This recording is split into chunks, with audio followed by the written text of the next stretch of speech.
Let's give the San Antonio Spurs a round of applause. I still want the Spurs to win the lottery and get themselves Victor Wembanyama because that'd be a great way to end Greg Popovich's career.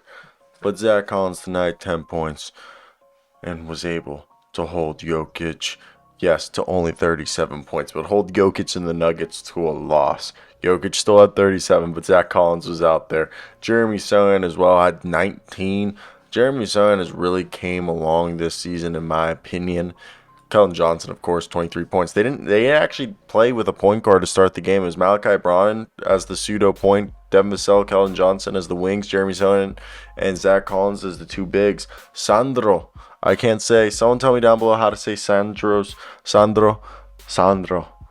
Last name, it's like Mamu Kalavishi. I can't say it. The man from Georgia, Seton Hall alumni. 11 points for him tonight. He was a good pickup. Doug McDermott could not miss. All right, 20 points, 7 for 8 from the field, 4 for 4 from 3. Keita Bates Diop, he had, 9 points. Charles Bassey, 4 points, 4 rebounds in 15 minutes doing his thing. And Trey Jones, 14 points, 8 assists, and 3 steals. Don't do it to them, Trey.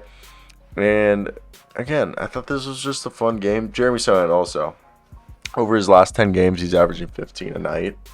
40% from the field. Yeah, he's shooting like 14% from 3 in those last 7 games. But last 7 games, 15 points a night, 7 rebounds, 3 assists, a little under a block a game, and about a steal.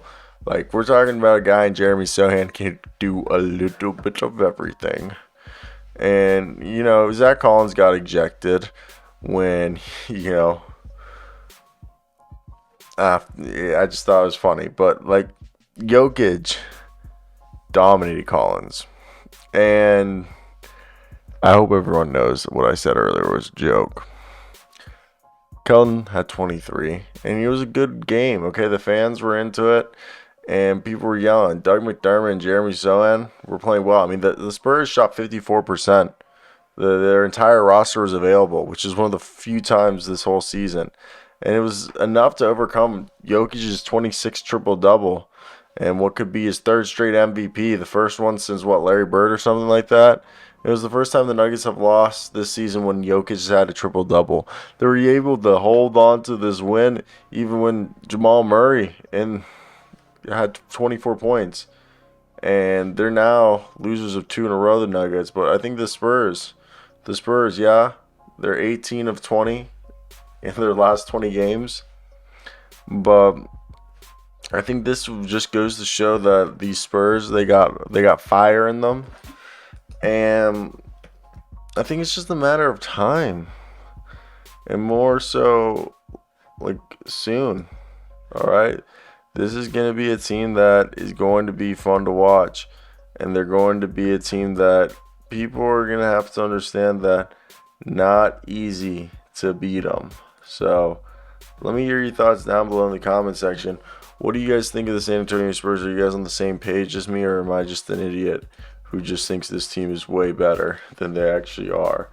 Because I think, hey, next year, if they get someone like Victor Wembanyama or even just Scoot Henderson next to Keldon Johnson, Devin Vassell, Jeremy Sochan, and whoever's the center, that's the playoff team next year. Maybe that's me being stupid, but I truly believe. I mean, Greg Popovich, aka one of the greatest, if not the greatest head coach of all time, still doing it. All right, and he's starting to get the boys in town that he needs so he can win. So for me, I think it's just something people aren't realizing is hey, this is a really good situation for Pop.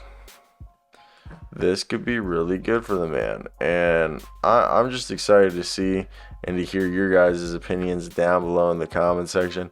What are you guys expecting to see and why? And yeah, with the season just continuing to come, to a close, we're getting closer to the lottery. I think we're seeing the guys who are part of the future. I think Trey Jones is either, an elite backup point guard, or he can be an average to above average starter in the NBA. But let me hear your guys' thoughts there, if that's just me. I don't know. I think it's definitely interesting when you look into it. But besides that, yeah, I think this is definitely a team that people need to be given the benefit of the doubt to, because they could definitely be pesky and probably really annoying when push comes to shove. So that's where I'm going to leave it, guys. I don't know what else we'd say, but have a good one.